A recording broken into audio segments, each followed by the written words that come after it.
I knew something was off the moment Lucas called me into his office with that forced corporate cheerfulness, the kind that usually precedes either a team building retreat or a layoff. Ashley, he said, grinning like a politician in election week. We've got a new intern joining us, just fresh from Columbia. Finance whiz, apparently. You two will be a great team. Right. Like a shark and a seal are a great team. I'd been working in payroll compliance for 7 years. Built the current system from scratch. Not sexy work, but clean. Precise. Bulletproof. And now I was supposed to train the intern? Sure. I've seen this move before. It's not mentoring. It's replacement with a smile. Still, I played along. Happy to help, I said, matching his fake cheer with something dangerously close to sarcasm. The intern's name was Brian. Bright-eyed, overdressed, and way too confident for someone who still had his school ID in his wallet. He bounced into the room like he thought it was a TED Talk, shook my hand too hard, and said, "Looking forward to learning everything you do." I bet you are. We started slow. I walked him through vendor routing and automated audits. He nodded like he understood, but typed like a raccoon on Red Bull. Every 5 minutes, another question. Every 10, another suggestion. Why don't we just switch to a plug-and-play API? Can't we automate the approval flow using AI? I smiled. Patient. Helpful. Inside, I was screaming. You don't automate nuance. You don't AI integrity. Lucas kept hovering near our desks like a helicopter parent with a severance package in his pocket. Everything good? He'd ask, pretending to sip coffee he never drank. Great, I'd reply, without looking up. He's learning fast. What I didn't say, he's watching faster, because Brian already knew too much. He asked about systems I hadn't shown him yet. Clicked through folders he shouldn't have had access to. And one morning, I caught him flipping through archived bonus memos like he was studying for a pop quiz I never gave. Still, I said nothing. Just logged everything. Quiet. Professional. Careful. And then came the lunch meeting. Lucas insisted I join him and the regional CEO, Mr. Zhang, along with Brian, as a bonding exercise. I should have known. The restaurant was one of those sleek places downtown with soft jazz, tiny plates, and prices that assume you never check your bank account. Polished floors, glass walls, chopsticks preset. I sat across from Lucas, Brian to my right, Mr. Zhang beside him. Lucas ordered fast. Knew the menu. Too eager. Brian nodded along like a ventriloquist's dummy. Then Lucas leaned in toward Mr. Zhang and said something, low and fast in Mandarin. I caught every syllable. She doesn't know we'll fire her after this. Pity, she looks like she works hard. My chopsticks froze midair. Lucas chuckled, pleased with himself. Mr. Zhang didn't laugh, just nodded politely. Brian gave a confused smile, clearly missing the punchline. And I? I blinked once, set my chopsticks down, reached for my tea.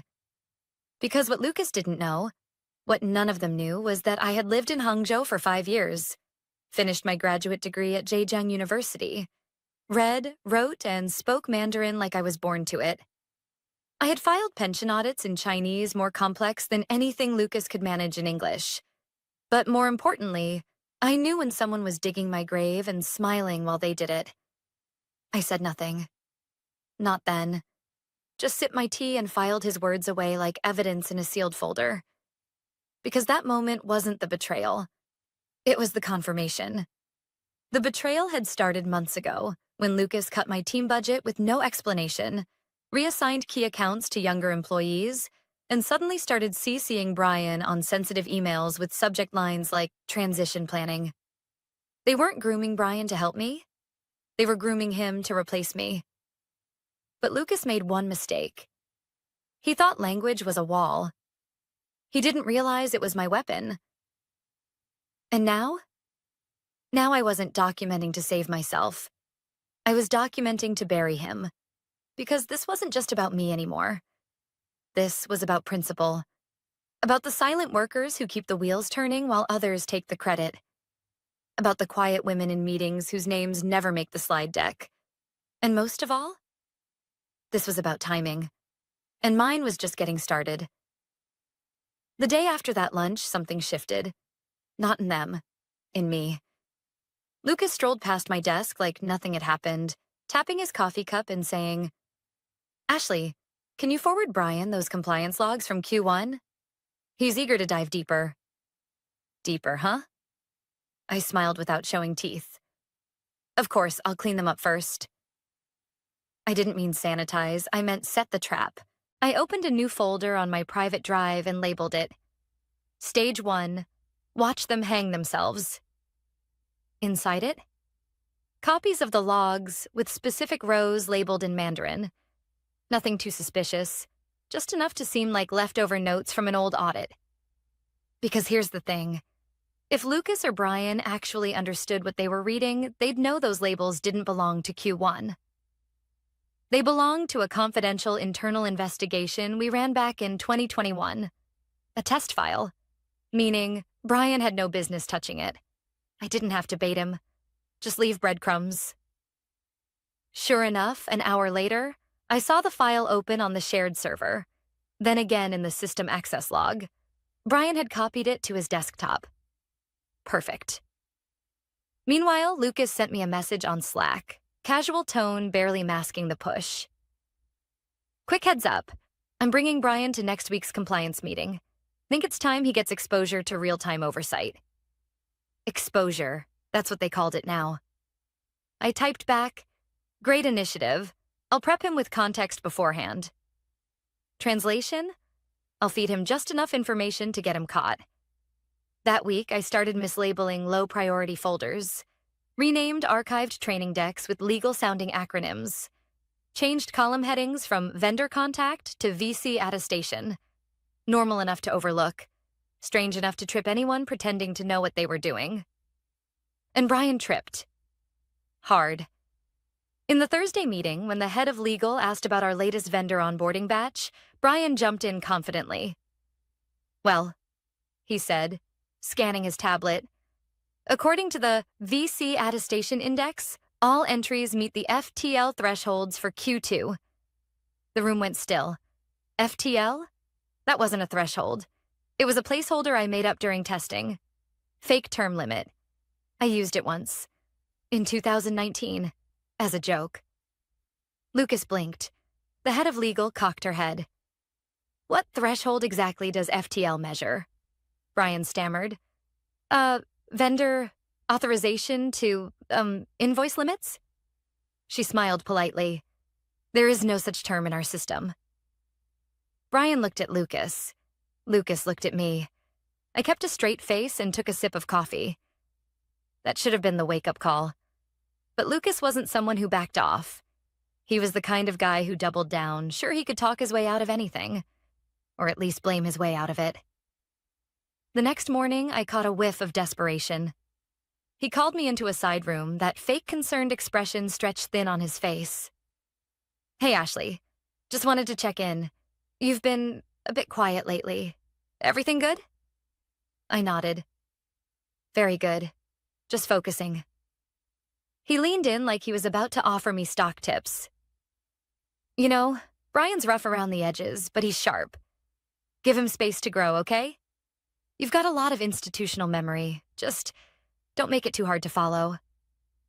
Translation: dumb it down for the boy genius so he can steal it faster. I tilted my head. "Of course, I'll make things easier." He smiled, satisfied, and walked out like he'd won something. But I'd already won. Because earlier that morning, I'd added a silent listener to our document approval platform. Every file Brian touched would now forward an auto-notification to a folder shared with our overseas audit team. And remember Mr. Zhang, the regional CEO from lunch? Yeah, I hadn't forgotten him either. He hadn't laughed at Lucas's joke. Hadn't encouraged it. Just nodded. Stoic. Unreadable. But when I'd passed him in the hallway the following Monday, I gave him the smallest bow and said softly in Mandarin, "Thank you for the lunch meeting. I learned a lot." He froze for half a second. Then he smiled. Not wide, not warm, but sharp, knowing. He knew I'd understood everything, and from that moment, I wasn't invisible anymore. That's when the pieces really began to shift. Because while Lucas was busy bragging about succession strategy and private calls, and Brian was giving feedback on processes he barely understood, I was already compiling the file. Every altered doc Brian saved. Every access timestamp Lucas accidentally edited. Every joke made in a language they assumed I couldn't hear. They thought I was being quiet because I was scared. I was quiet because I was building something. Something slow. Something cold. And something irreversible. By the third week, Lucas had stopped pretending. He no longer masked his micromanagement behind mentorship. He skipped pleasantries, stopped asking how I was doing, and started doing what men like him always do when they sense a woman's spine straightening. He got louder, bolder, and careless. "Let's just move faster," he snapped during one morning meeting, waving his hand as if my presentation had personally insulted him. Ashley's methods are thorough, sure, but we don't need gold-plated compliance. We need agility. Brian nodded like a bobblehead. Exactly. We could probably cut out half the approval flow without risk. I blinked. Without risk? Brian opened his mouth to reply, but Lucas cut in. Ashley, we appreciate your legacy processes, but we're modernizing. Brian's been talking to a few tech partners who could streamline the whole thing. I looked at him, then at Brian. Then I said the most dangerous sentence I could muster, calm and clipped. If you'd like to restructure payroll compliance without understanding it, you'll need to speak with legal. Lucas smirked, eyes narrowing. We'll loop them in when we're ready. That was the final clue. They weren't just planning to replace me. They were planning to break what I built, repackage it, and slap their names on the box. And worse, they didn't even understand how much damage that would do. They thought payroll was just numbers. They didn't see the regulatory landmines, the cross-border tax complications, the delicate timing of payments across jurisdictions. You screw it up once, you don't get a memo, you get an audit. But they weren't going to wait for that. They were going to fake stability until the next quarterly review. So I gave them exactly what they wanted. I started sending Brian training decks labeled things like streamlined approval pathways, version 3, and optimized audit exemptions. On the surface, they looked legitimate, clean, sleek. Inside, they were poison. Because every example I gave, every sample file and diagram was built on outdated rules, loopholes we'd patched years ago, test cases that never made it past legal, and just enough real data to look convincing. Brian ate it up like candy. Wow, this is so much cleaner than what I've been reading in the docs, he messaged one afternoon. Why didn't we implement this sooner? Because we didn't want to get sued, Brian. But I didn't say that. I just replied, some things take time. Meanwhile, Lucas kept circling like a vulture, pretending to be a visionary. He started pitching a cost-neutral revamp of payroll to the executive team. Called it Project Phoenix. Sent out a teaser deck at the end of the week with buzzwords like resilient, lean forward, and digitally harmonized. I almost gagged. He even added a testimonial quote on slide 9. The new system eliminates redundancy while improving clarity. Ashley T., Senior, Payroll Compliance Manager. My quote. Except I never said that. He pulled it from an email I wrote 2 years ago about something entirely different. I screenshotted it, added it to the folder labeled Fabrications. By then, the file had over 130 items. Slack threads, backdated approvals, screenshots of Brian editing permissions he didn't have, emails Lucas sent to third-party contractors requesting sample automation tools that would bypass our existing checks entirely. But the real nail came on a Thursday. Brian sent a file to legal, without me. A reconciliation report for a vendor contract. He copied Lucas. The email read, per Ashley's recent changes to the vendor flow, this should now qualify under auto-approve. Only I hadn't changed anything. and I hadn't spoken to Brian that day. I opened the file. He'd manually adjusted the approval threshold, lowered it by 40%. The vendor in question? A known red flag we'd frozen last quarter. I felt my hands tighten around the mouse. Slowly, deliberately, I started pulling metadata. Brian hadn't just sent a bad file. He'd used my template, my formatting, and he'd listed me as the source. Lucas knew.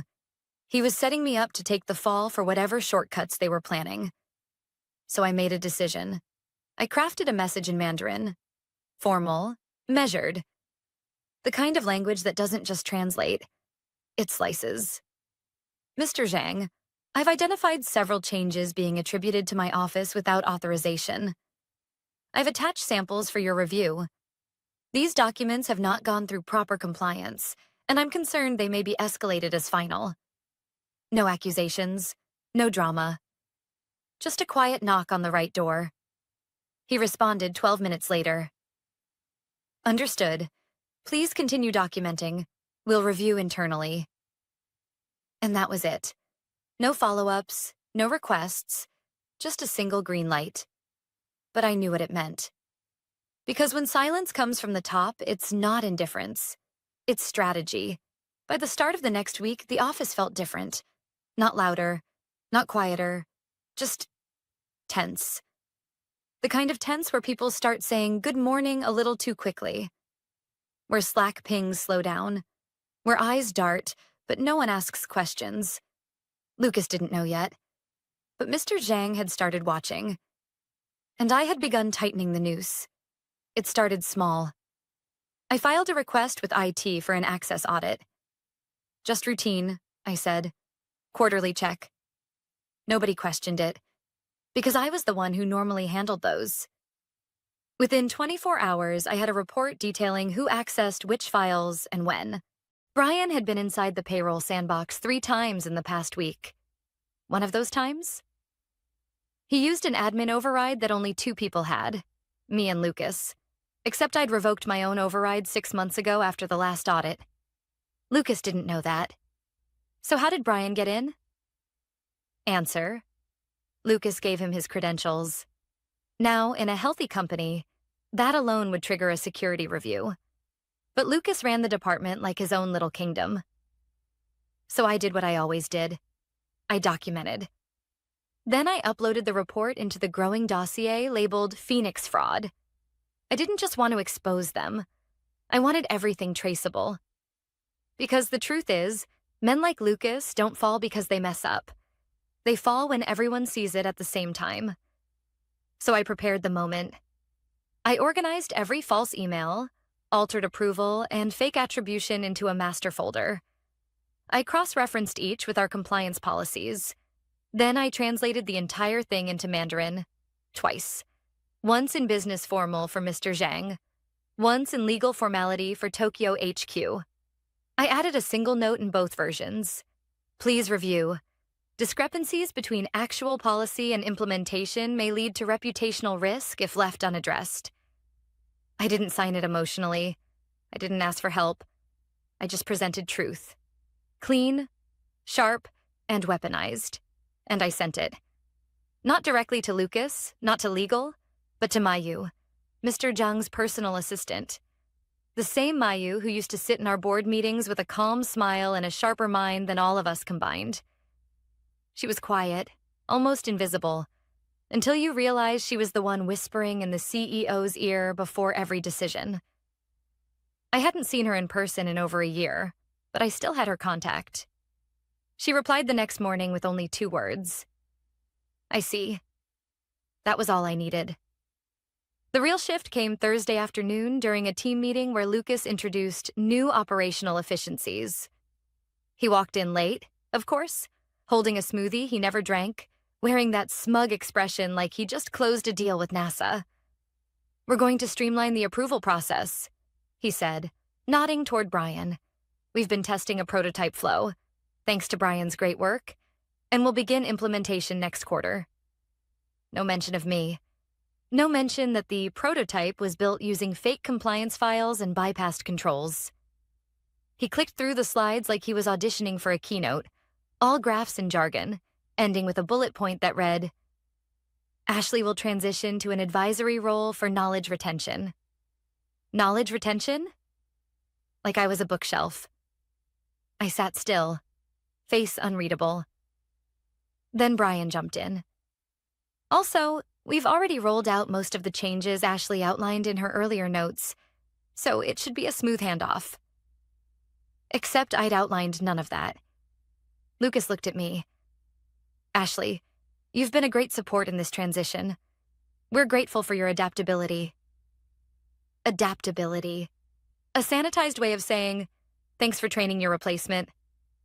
Now go quietly. I smiled. Happy to contribute. Let me know when you're ready for the formal transition memo. He nodded, clueless. What he didn't know? That memo had already been sent, just not to him.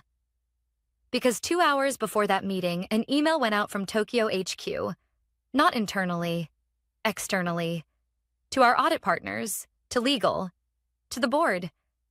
Subject line, compliance irregularities under review, payroll department attached were 3 files. 1, an access audit with unauthorized admin overrides. 2nd, a reconciliation report showing altered thresholds. 3rd, an attribution map showing my name attached to documents I never touched. Each file translated, timestamped, verified. And underneath it all, a line that read, submitted by Ashley T., Senior Compliance Officer for urgent review. Fluency in Mandarin certified. Cross-reference recommended. The trap was sprung, but I wasn't done, because traps don't just expose, they humiliate. I had one more move. The meeting invite came late Sunday night. Subject, payroll review and organizational realignment, mandatory attendance.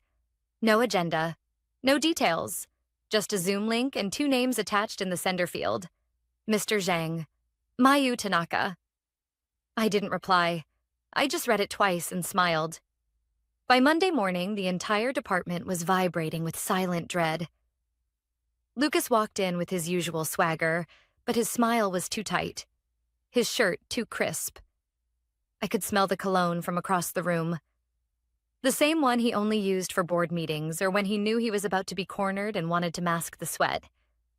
Brian wasn't bouncing anymore either, just sitting hunched over his laptop like he was trying to solve world hunger in Excel. I didn't say a word to either of them.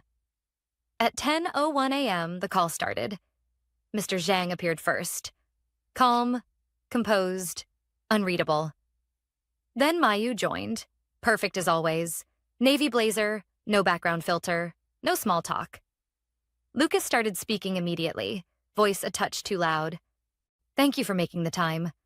Just wanted to align with Tokyo on the changes we've been implementing in payroll, especially under the new Phoenix structure. He smiled, gestured toward Brian on the screen. Brian's done incredible work and we're eager to show our progress. He launched a screen share before anyone asked. Clicked through slides like a magician forcing a card.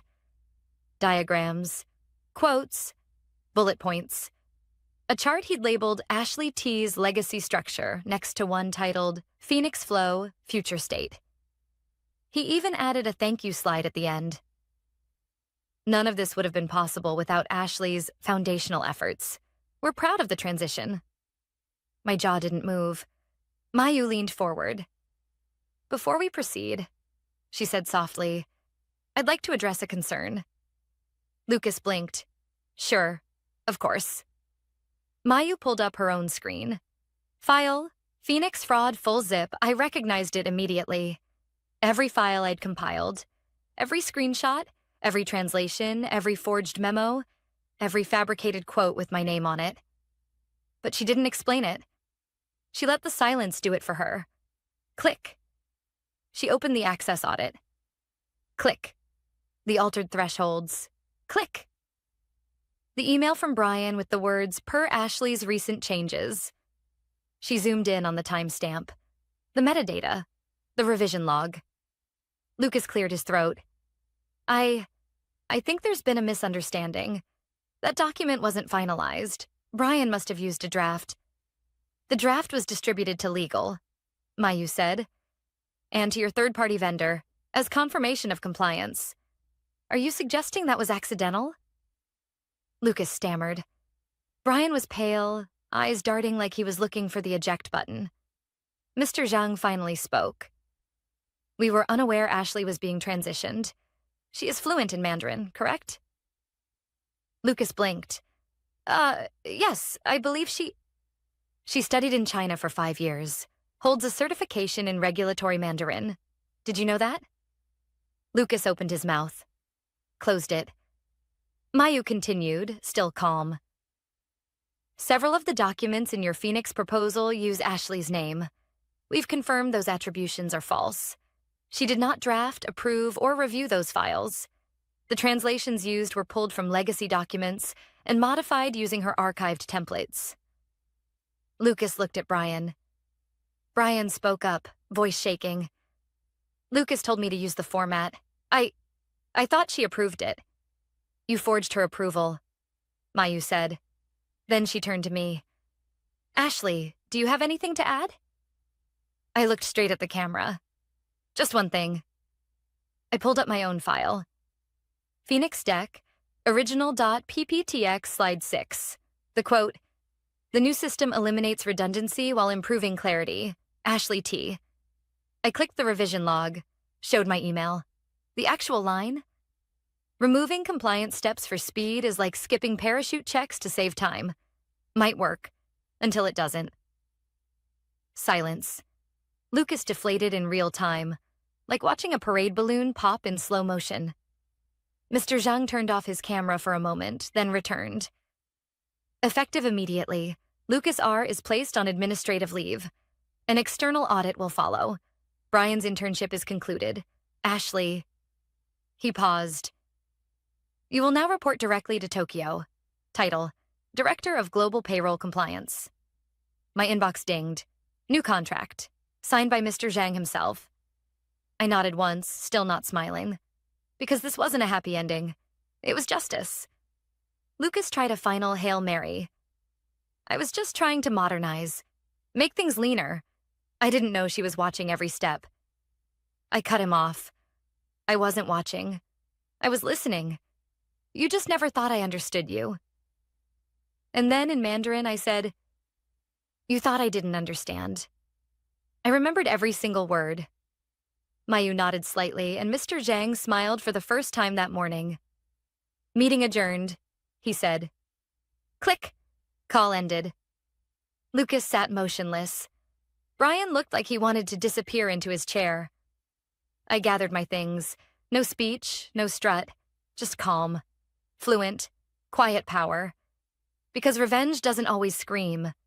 Sometimes it speaks in perfect Mandarin.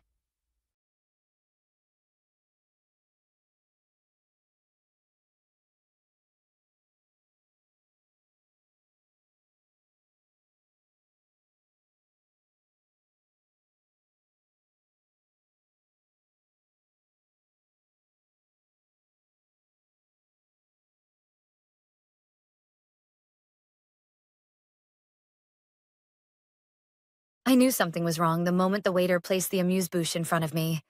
Not because it was cold, not because it was late, but because my phone lit up with the kind of message that hollows out your spine before your brain even catches up. You're fired. We want someone who actually delivers. No greeting. No explanation. Just that. Sent at 9:02 p.m. from my boss, Patrick, while I was sitting under a ceiling of crystal chandeliers at the most exclusive fintech gala of the year. I stared at the screen for a full 5 seconds. Around me, crystal clinked. Laughter rippled like champagne. Cameras flashed. The elite of the elite toasted a future they thought they'd built with their bare hands. And across the long, glistening table sat Marcus DeWitt, CEO of Crown Venture Capital, Patrick's biggest rival, and the man he once called a walking PR scandal in a Brioni suit. Marcus had seen the text before I even turned the screen toward him. I didn't speak. I didn't need to. I just tilted the phone slightly in his direction. His eyes scanned it in 2 seconds flat. Then came the grin. Slow, sharp, surgical. like a wolf who'd just heard the barn door creak open. He raised his glass toward me, not a toast, a signal. That was the moment everything began to shift. But let me rewind. You probably think I dropped the ball, missed a deadline, tanked a pitch. Let me stop you right there. I was the reason our division hit Q2 numbers 2 quarters in a row. I designed the compliance model that saved us from 3 lawsuits. I negotiated the deal with Vanguard that Patrick took credit for. I wasn't just a top performer. I was the engine. And Patrick? He didn't fire me because I failed. He fired me because I succeeded without needing him. What makes it worse? I almost skipped the gala. I was tired, overworked, nursing a sinus headache and surviving off cold coffee and stress hormones. But I showed up anyway. Tailored navy gown, low heels, hair tight in a bun, professional armor. Because I knew appearances mattered in rooms like this. What I didn't know was that I was walking into my own execution. I stared down at the phone again. No follow-up message. Just the cold burn of dismissal. Patrick didn't even have the spine to do it in person. He didn't call HR. Didn't wait for Monday. Just fired me between wine courses at a black tie gala. As if my entire career was a removable accessory. My throat burned. Not from wine, but from fury I didn't dare show. Here's the thing about public betrayal. You can't flinch. You don't cry in a marble restroom or storm out in stilettos. You smile. You finish your sparkling water. You become ice. I raised my glass like I hadn't just lost my job. Smiled politely as the moderator on stage welcomed guests to the annual Tech for Tomorrow Awards. Nodded as people complimented the centerpieces. Played dead. Until I could decide whether I wanted to disappear or detonate. And then Marcus leaned across the table. Not fully. Just enough for me to hear him over the applause. I've been waiting for this moment. That's all he said. Not sorry. Not what happened. Just that. Like he already knew. Like this had been inevitable. I looked at him. Really looked. The sharp tucks. The cufflinks shaped like chess pieces. The man who'd outbid Patrick for 3 major partnerships this year. The man whose firm Patrick tried to bury with an anonymous smear campaign 6 months ago. Now he was smiling at me like I'd just stepped onto his chessboard. I didn't answer him. I didn't need to. Because in that moment, everything that had been fogged by exhaustion, loyalty, and the illusion of professionalism snapped into crystal clarity. I wasn't fired. I was freed. And Marcus? He wasn't just offering me a job. He was offering me an empire. I excused myself from the table 20 minutes later, smiled through 5 conversations I didn't hear, and stepped into the courtyard where the cold air slapped reality back into me. What do you do after someone sets fire to your career? You don't scream. You build your own match. My phone buzzed again. This time it was Marcus. 11 a.m. tomorrow. My office. You'll want to see what I've been working on. I stared at the message until the screen dimmed. Somewhere inside, a switch flipped. The part of me that had been playing nice? Dead. The part of me that once wanted a promotion? Irrelevant. I didn't want a better job. I wanted Patrick to regret ever thinking I was disposable. Because the thing about men like him, they forget the people who build their castles. Until those people walk away with the blueprints. And I had all of them. I didn't sleep that night. Not because I was panicked, but because I wasn't. That was the terrifying part. The numb calm that comes when your brain stops begging for fairness and starts sketching revenge in quiet, calculated strokes. I lay there in bed, staring at the ceiling, dress still clinging to me like regret. Patrick had fired me in front of the industry, and he didn't even bother to wait for Monday. Didn't give HR a heads up. Didn't offer a severance meeting. No, he wanted a moment. A performance. He wanted to humiliate me publicly without ever lifting his voice. And I let him. I smiled. I toasted. I played the good soldier. But inside, I was already gathering the bones he'd buried. At 10:45 a.m., I stood in front of Marcus DeWitt's office on the 45th floor of the Monolith building. I wore black. Not for drama, for precision. Hair slicked, heels sharpened, face unreadable. The receptionist led me through a glass-paneled hallway that looked less like an office and more like the command deck of a spaceship. No posters, no branding, just silence and surveillance. Marcus was already waiting, of course. He stood as I entered, jacket off, shirt sleeves rolled up. That effortless power look people like Patrick try to replicate and always fail. He didn't smile this time. He just gestured to the chair across from him. "Before we start," he said, "I want to be clear. I'm not offering you a sympathy role. This isn't about kindness." "Good," I said. "I'm not interested in kindness." He slid a document across the table. NDA. Short. Brutal. Legally airtight. I signed it without flinching. "Now," he said, folding his hands, "tell me what Patrick's been hiding." I laughed once, bitter. "How much time do you have?" "Until the market closes." So I told him. I started with the internal restructuring Patrick had kept off the books. The side pipeline he was building using shell firms and third-party consultants no one had properly vetted. How he'd pushed through an untested fraud detection tool to impress investors. A tool I had personally warned him wasn't ready for deployment. I told him how I'd written the foundational risk architecture for that platform. How Patrick had locked me out of the codebase 2 weeks ago without explanation, and how the new lead engineer was a 26-year-old he met at a golf tournament. Marcus listened without interrupting. No notes, no commentary. Just that stare, like he was watching dominoes line themselves up. When I finished, he leaned back. "How much of what you built still lives inside that system?" I met his eyes. 80%, and the rest is duct-taped guesswork they don't even understand. He nodded once, then slid a second folder across the table. Inside, a blueprint. Not mine. Theirs. Crown Ventures had gotten their hands on Halotech's internal launch plan for their new flagship product, the same platform I helped design before Patrick locked me out. "What do you want me to do with this?" I asked. Marcus looked me dead in the eye. "I want you to tear it apart, from the inside out."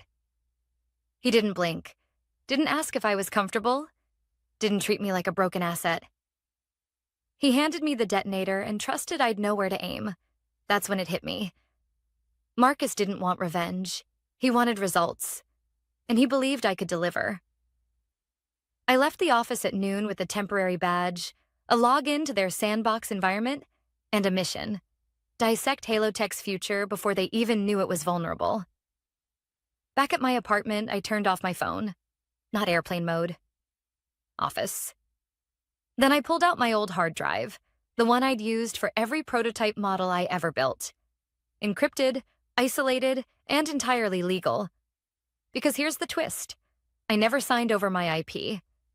Patrick forgot to include the updated clause in my last contract renewal.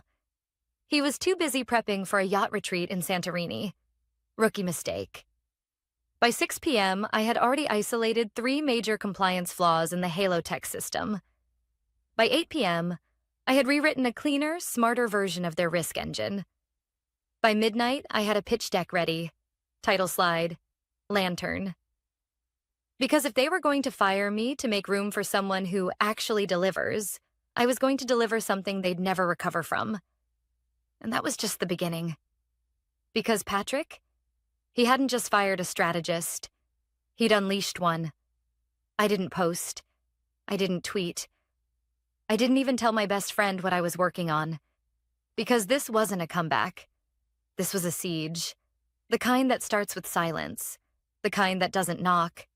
It rewrites the locks. Marcus's team gave me a small, nondescript conference room on the 43rd floor of Crown Ventures' Manhattan office. No windows, no distractions. Just a whiteboard, 2 monitors, and a secure server access line. They called it the Vault, a place for projects that didn't technically exist. Lantern wasn't a product yet. It was a weapon dressed as a solution. My job? Build something so elegant and terrifying that when Halo Tech's spring launch stumbled, and it would stumble, we'd already be standing there with the answer. An answer only I could offer. But first, I had to dissect what I built for Patrick. Because yes, I built it.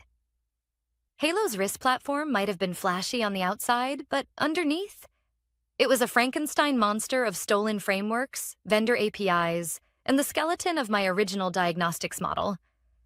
One Patrick had watered down until it barely resembled what I designed. It was like watching someone bling out a calculator and call it AI. Worse, they were planning to release a version that bypassed critical compliance checks. Why? To beat Crown Ventures to the press cycle.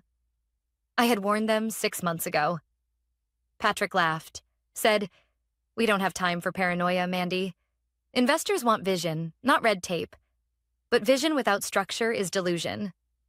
And Patrick? He was building on sand. By day 3 in the vault, I had reverse engineered their roadmap. Not from stolen files, but from memory. And yes, I know how that sounds. But when you've bled over a product for 2 years straight, you don't forget where the bones are buried. I mapped their weak points. Every single one. From inflated benchmark claims to simulated test results that looked good in presentations but collapsed under real-world volatility. By day 5, I had something that could run twice as fast, with half the code. We called it Lantern because it didn't just analyze risk, it illuminated it. But I didn't feel proud. Not yet. Because pride implies closure. And closure is a privilege you earn after the dust settles. What I felt was a kind of quiet rage. The kind that doesn't scream, doesn't break dishes. The kind that builds systems so devastatingly efficient, even your enemies can't help but admire them. On Friday morning, Marcus called me into his office. He had a printout in front of him. A leaked internal memo from Halo Tech.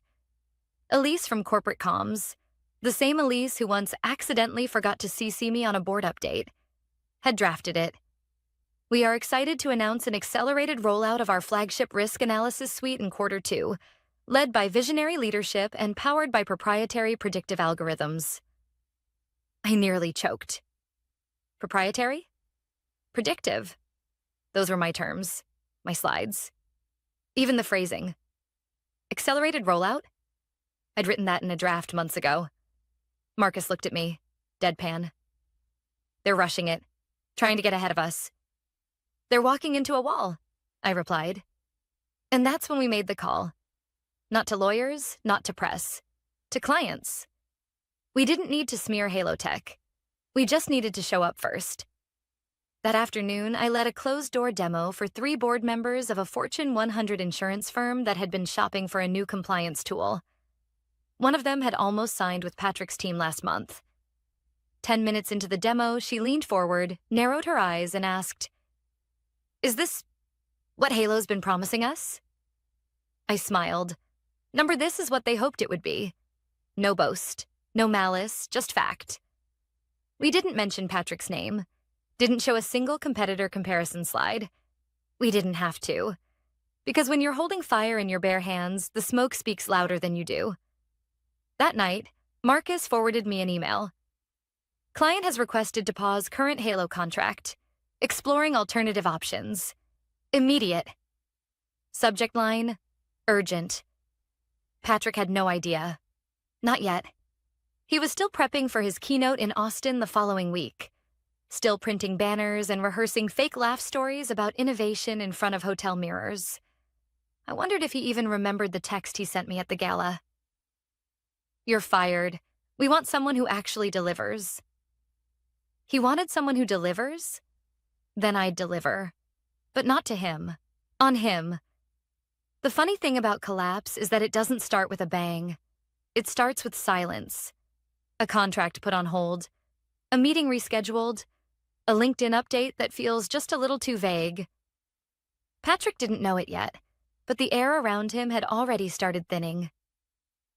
By Monday morning, 2 more firms quietly paused negotiations with Halo Tech. One was a former client of Marcus. The other had heard whispers, not of fraud, not yet, but of instability. And that's all it takes in tech. A seed of doubt, and the whole harvest rots. Marcus's team had one rule for me: no fingerprints, so we didn't attack. We didn't leak. We predicted. We dropped a white paper through a neutral think tank, detailing the ethical risks of synthetic data in AI compliance tools. I didn't write the report, but every bullet point came from my mouth. We didn't name Halo Tech, but every line mirrored their unreleased platform so closely it may as well have come with a company logo. It hit the trades Tuesday morning. By noon, 5 different analysts had reshared it. By 3 p.m., investors were asking questions. By 6 p.m., Patrick's CTO had gone mysteriously dark on Slack. The first internal leak came the next day. A screenshot from an all-hands message in Halo Tech's private employee forum. Let's not feed the rumors. We are confident in our leadership and our roadmap. Translation? There were rumors, and someone was leaking. I didn't leak a thing. I didn't have to. Truth leaks on its own when people are scared enough. Meanwhile, I stayed in my little concrete box on floor 43. Coding, polishing, listening. Lantern was no longer a project. It was a product. And it didn't just work. It sang. It identified risk clusters 3 times faster than Halo's flagship tool. It flagged anomalies with 94% accuracy, up from their 67%. And most importantly, it never used a line of code I didn't write myself.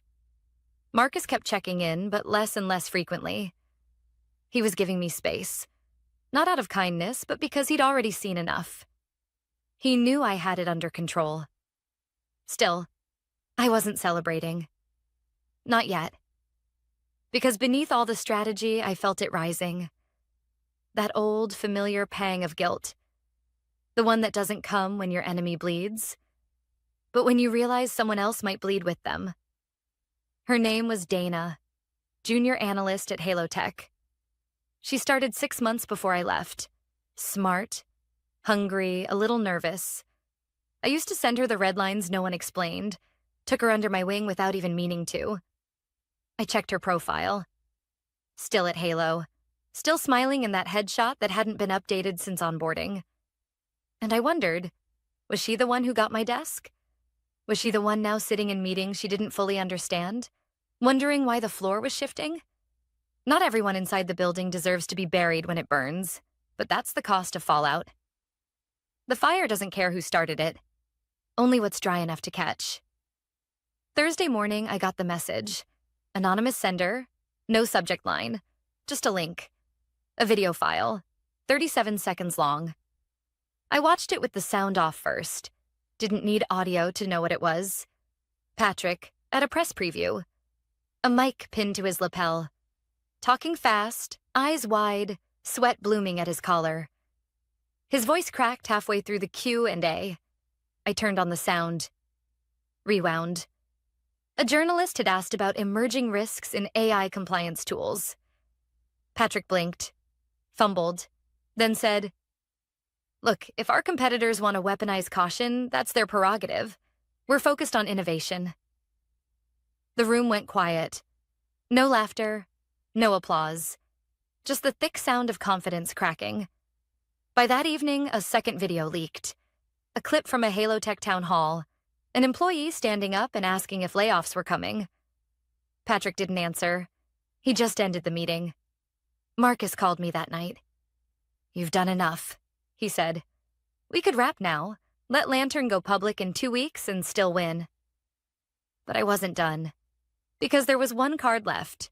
One thread Elise, his chief strategy officer, had signed 2 years ago without reading. A buried clause inside an old vendor contract, authored by me. It stated that any platform integration built off my proprietary model remained the intellectual property of the original architect unless a direct transfer agreement was executed. No such transfer had ever been filed. In plain English, they were using my system illegally, and I had the signed document.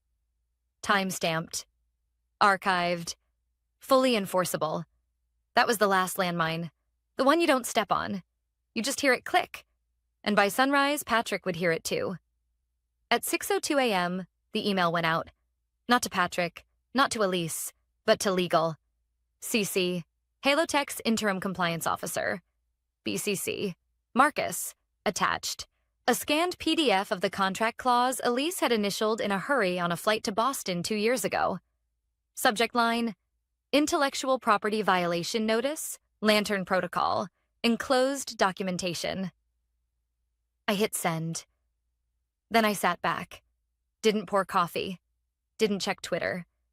Just stared at the Manhattan skyline as the first rays of light split the buildings like scalpels. Because I knew what was coming. By 9 a.m., my inbox had 12 messages. By 9:15, 2 calls. I didn't answer either. By 10:03, I received a legal reply. Curt, rattled, demanding clarification. I replied with one sentence. You'll find it on page 14, paragraph 3, subsection B. At 10:48 a.m., I got a call from a blocked number. I let it ring once, then picked up. Patrick's voice hit the line like static. What the hell is this, Mandy?